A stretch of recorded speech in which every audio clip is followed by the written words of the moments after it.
Assalamualaikum warahmatullahi wabarakatuh. Para panjajah sareng pamilon anu kusim-kuring hormat, puji sareng syukur hayu urang sami-sami panjatkeun kehadirat Allah Subhanahu wa taala anu parantos maparinan ka urang sadaya nikmat kasehatan sareng kasempetan sehingga urang sadaya tiasa patepung lawung ku amprok jonghok kalawan dina kawilujengan. Teu hilap shalawat sareng salam mugia salamina dilungsurkeun ka junjungan urang sadaya Nabi Muhammad sallallahu alaihi wasallam.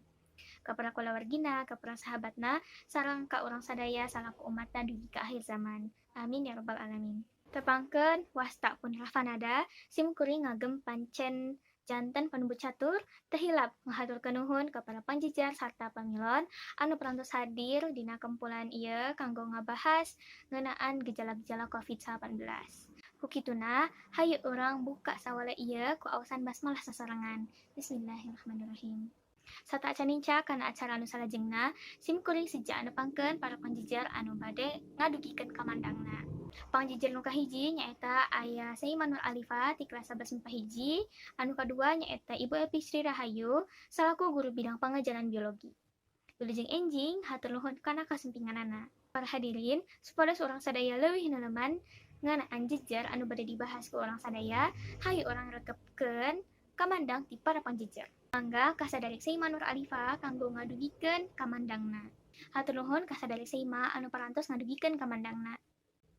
Saparantos anu dijalantreukeun ti payun ku sadarik Seima, kasus positif COVID-19 teh dicirian ku ayana gejala-gejala. Di antawisna nyaeta demam, flu, teu tiasa ngambeuh, kacapean, batuk nu teu ngandung dahak, teu nafsu kana barang dahar, jeung saterusna. Aya oge kasus positif COVID-19 teh anu bating teu aya gajalana. Anu salajengna ka Ibu Epi Sri Rahayu dihaturanan kanggo ngadugikeun kamandangna. Hatur nuhun ka Ibu Epi Sri Rahayu anu parantos ngadugikeun kamandangna. Nurutkeun mantena, kasus positif anu teu aya gejala teh kedah langkung diperhatoskeun. Kumargi tiasa wae urang nyalira anu nularkeun ka batur. Yen urang teh teu ngaroskeun gejalana naon. Diharapkeun oge ulah keluar imah lamun teu aya urusan anu penting. Oge urang teh kedah ngajagi kasehatan. Misalna, rajin nuang vitamin, tutuanganana seueurkeun buah jeung sayur. Aya kajadian kasus positif anu teu aya gejalana teh seueur di ruang isolasi RSKIA. Anu salajengna dina ngadugikeun patarosana kedah ngacungkeun pananganana terasebatkeun namina. Hatur nuhun ka sadarik Safa anu parantos ngadugikeun patarosanana. Patarosana kirang langkung ngeunaan sabab-sabab jalmi anu positif tapi teu aya gejalana naon. Hatur nuhun ka Ibu Epi Sri Rahayu anu parantos ngawaler patarosan ti sadarik Safa.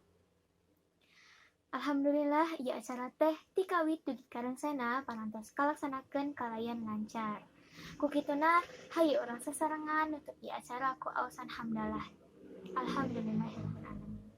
Simkuring salaku panumbut catur sareng sapara kanca anu dahapunten anu kasuhun. Bilih aya cariosan oge pariosan anu tengrenah kana maneh hadirin sadayana. Mung sakitu anu kapihatur, hatur nuhun kana perhatosan ti sadayana. Wassalamualaikum warahmatullahi wabarakatuh.